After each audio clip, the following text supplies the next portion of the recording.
The US and China are locked in a trade war. This economic conflict involves tariffs, which are basically taxes on imports.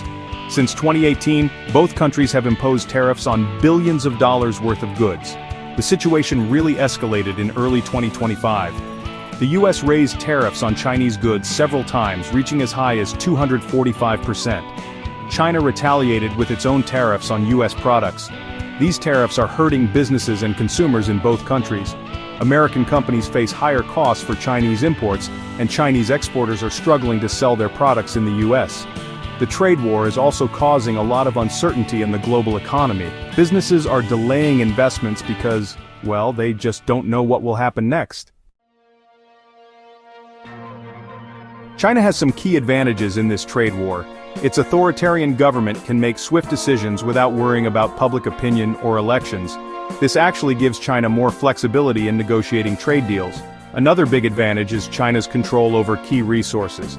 China dominates the production of rare earth minerals, which are essential for electronics and military equipment.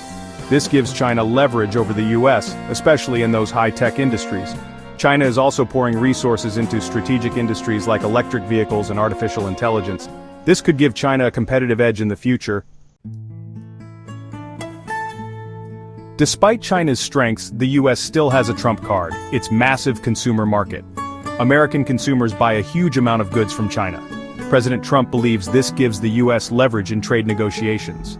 However, the trade war has also pushed both countries to seek new trading partners. China is strengthening ties with the European Union and Southeast Asia.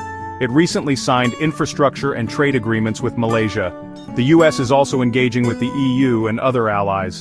The Trump administration has expressed confidence in reaching new trade deals. However, some experts worry that the trade war is damaging America's reputation as a reliable partner. So, who is winning the US-China trade war? It's a complex question with no easy answers. China has a strong hand with its government structure and resource control. The US still holds power with its consumer market. Experts are divided on who has the upper hand. Some believe China's long-term planning and strategic investments give it an edge. Others argue that the US economy is more resilient and innovative. The outcome of the trade war will have significant implications for the global economy. If tensions escalate further, it could lead to a decoupling of the US and Chinese economies with, unpredictable consequences. However, a negotiated settlement could pave the way for a more stable and prosperous future. Only time will tell who will emerge victorious from this high-stakes economic battle.